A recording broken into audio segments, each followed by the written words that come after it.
Hello again. I hope you all who subscribed enjoyed the car review remake of the Ferrari Scuderia. Later after that video was published, I had an awesome idea instead of just starting a topic about another car. And while thinking I had awesome moments reviewing a lot of good cars in 2021, I thought about this really hard of creating a list of my top 11 favorite cars I reviewed in 2021. I reviewed a total of 34 cars in 2021 and chosen 11 out of them that I think was the best in terms of the ranking of views, progression, and elaborate why these were my least to most favorite cars I reviewed in 2021. Some of these sports cars definitely got more attention to the audience than others and also were successfully reviewed very well, which means these cars uncertainly will get a review remake. So let's get right into this special video of my favorite top 11 cars I reviewed in 2021 as I'm excited to share. Starting at the bottom, number 11, Nissan Fairlady 300ZX Z32. First of all, I reviewed the 300ZX Turbo way back during the summer of July 2021, and someone that owns this car in reality gave me the suggestion to review it during my intermission. Originally, I didn't think about reviewing a Nissan Z, and was never a huge fan of the 300ZX Fairlady because I really wasn't into these types of JDM cars. I didn't know much about it and preferred other cars. However, when I conducted a lot of research about the Z, turns out this was an amazing, attractive, and one of the finest JDM sports cars of all time from the 1990s. The 300ZX even was the most powerful and the first JDM car ever to reach 300 horsepower from its 3-liter twin-turbo V6, which was powerful and fast for its time period. The car is stacked up against other affordable sports cars, both Japanese and American, and won multiple comparing tests and every top 10 best list for 7 consecutive years from Car and Driver. Then I began to appreciate what this car was about, with being competitive in the sports car market, affordable, fun, and daily usable. Many enthusiasts loved this car a lot, and sold like hotcakes when it was new. My favorite part about that whole review is the fact that the backstory of the 300ZX was so good as a street car that Nismo led the potential in motorsports racing with the MZ GTO Racer, and that was a badass race car, and scored many wins, dominated the manufacturer in many different championships. Both the street and the race car were great in their own division legacy. Thus, it was a reason why the 300ZX video rapidly rised viewers based on a thumbnail showing both of them, and I enjoyed making that video so much. Number 10, Ferrari 575 M Maranello. This was reviewed at the end of January 2021 and was the second Ferrari I talked about on my channel. At first, I didn't expect that Ferrari review to get numerous views over time because considering being one of the most underrated Ferraris ever and forgotten cars made, and it's rare that anyone speaks about it. But somehow this did as my first favorite Ferrari, and it's just really beautiful to look at, designed by Pininfarina. The early 2000s Ferraris like this had a classic exterior design language with a relatively simple cabin, bright leather seats, and a gorgeous V12 with over 500 horses, and still can keep up with most supercars in the modern standards as a 20-year-old Grand Tour, which is ahead of its time and honestly better looking than the newer Ferrari Grand Tours like the F12 Berlinetta or A12 Superfast in comparison. Despite their superior performance and ridiculously powerful, the 575 Maranello is less powerful and more comfortable when accelerating at low gears and high speeds that can endeavor 200 miles per hour, combined with the retro F1 alternator gearbox. However, when rewatching the review of this car, I thought I could improve a lot better based on my edits and sound more intelligible when speaking. So this may get a review remake in the future, which puts it at the bottom top 10 on the list. Number 9, Porsche Cayman GT4. Speaking of Porsche, I only reviewed one Porsche in 2021, the Cayman GT4, in March 2021. This was randomly chosen from the wheelspin to review it, and I love these types of modern day track oriented cars including the Cayman GT4, and better than a 911 for some buyers. As mentioned in that video, the Cayman GT4 is slightly more powerful, lighter, and more hardcore track focused than the GTS. This particular is the 2016 model and seriously is a monster with loads of tech and insane handling thanks to its lightweight chassis. This Cayman looks and also sounds so adorable, and look fun to toss around and something I want to consider driving in the real world. The best part about the review is similar to like how I alluded to both the street and race car of the 300ZX. The Cayman GT4 was developed for track and motorsports division with the GT4 Club Sport to race in the GT4 World Challenge. I included that in the video too, as shown in the thumbnail, driving around at the racetrack Laguna Seca Raceway, and virtually fun to drive as the road car. Believe it or not, the Cayman GT4 video skyrocketed with the highest views for 9 months than any other car video until the BMW E60 M5 review overtaking its place. And in the first 15 days after it was published, it reached over 1,000 views and 2,000 views in 42 days. That was really unexpected, as the review wasn't all that bad either, and much better than a Ferrari Maranello video. Number 8. McLaren MP4-12C. I absolutely enjoyed doing deep research and creating that video about how the McLaren 12C was created and how is it the most forgotten McLaren. I adored the McLaren 12C and still remember when it was the newest McLaren, and even after a decade later, this still doesn't look barely different to the latest McLarens today in my eyes, with a timeless design just like one of its competitors, the Ferrari 458. The McLaren video did an incredible job with the viewers and slowly climbing to 1,000 views as I speak. My most favorite part when reviewing it was that how McLaren Automotive secretly built the 12C that pretty much kick-started the new range of their Super Series since the infamous McLaren F1. They bought 2 Ferrari 360s and the Ultimate GTR as test molds to produce the 12C, and that's something I learned new about the 12C, and some people who watched that video did too. It's such an amazing, beautiful car. The race version of the 12C GT3 was also cool to feature when they announced it around the same time the road car launched to compete in the FIA GT3 racing. That part of the video, I felt some Assetto Corsa Competizione vibes, the racing game, by adding the game's menu music in the background as talking about the racing 12C and the review. The 12C is the most underrated modern McLaren today because since every new McLaren released every year since the 12C, this has been forgettable sometimes and literally is the cheapest McLaren you can buy right now, but no more special than the McLaren F1. Number 7. Corvette C6 ZR1. I thought about this one really hard to put on the list, and surprisingly, the viewer counts were increasing fast on the Vette video than I ever expected. This Vette attracted many viewers compared to my other supercar reviews, and the stunning thumbnail seems to really stand out and helped it evolve as the McLaren. When it comes to Corvettes, they mostly have been appealing, thrilling, and lovable to me. The most interesting part was I knew that the C6 ZR1 was a huge deal when it was new.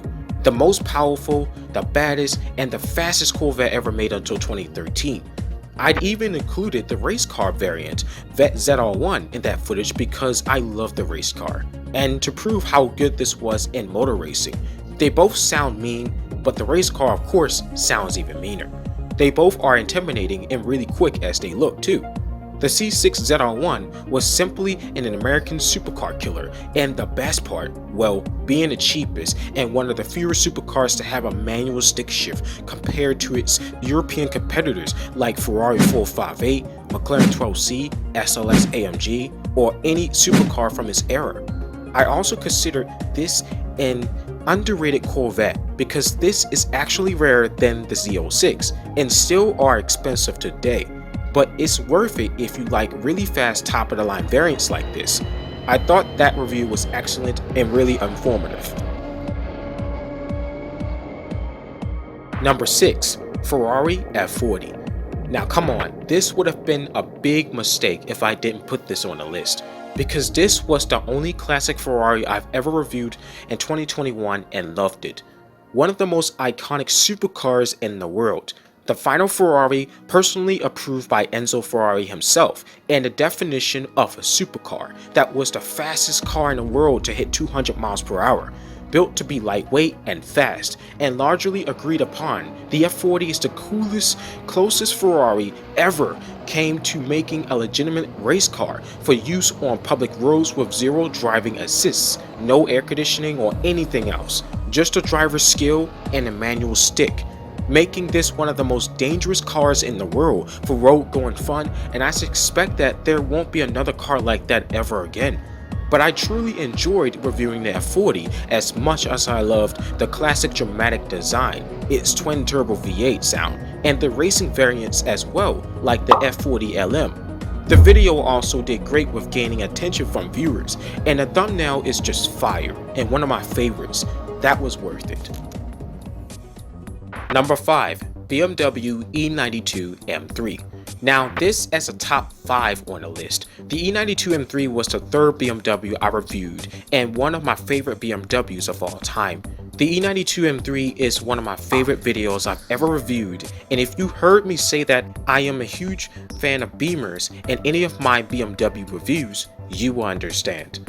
The reasons I love this M3 is the fact that this was the craziest BMW M3 ever made alongside its bigger brother, the E60 M5, and both of them shared similar architecture, and both have one of the best BMW engines ever made. I even mentioned the E92 M3 and the E60 M5 reviews several months later after that M3 video, and did the same for the E60 M5 and the E92 M3 video. Now, the E60 M5 would make it on the list too, considering having the highest views than any car video in my channel right now at this time of recording. But I chosen this M3 instead because I actually like it more, and here's why. The E92 M3 was the last true BMW M3, the only M3 to have a V8, and the last naturally aspirated M3 that revs past 8,000 RPMs and makes the most glorious noise of any M3. I love the muscular aggressiveness styling of this M3, the hood bulge, the fenders, the front and rear end, and has a more tougher look than its bigger brother. While reviewing the car, the M3 also had more and better variants like the track day M3 GTS with exclusive orange theme, which is my favorite. Crazier variants like the M3 pickup was like an April Fool's joke. Finally, the race car M3 GT2 was the best part in the video.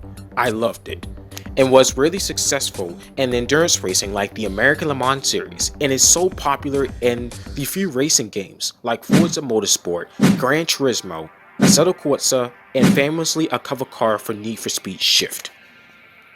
Number 4. Lamborghini Diablo Evolution.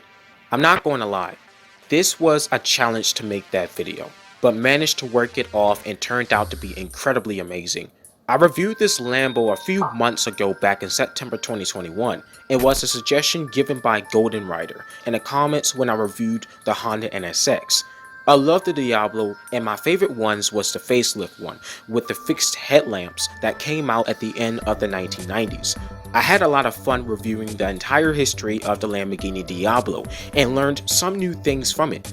One of them is that Marcello Guidini, the chief car designer of Lamborghini, designed the Diablo until Chrysler bought Lamborghini and ruined his original prototype look, which left Guidini upset, because Chrysler thought his designs were too over-style, like his Zeta V16T that's supposed to bend the Lamborghini Diablo.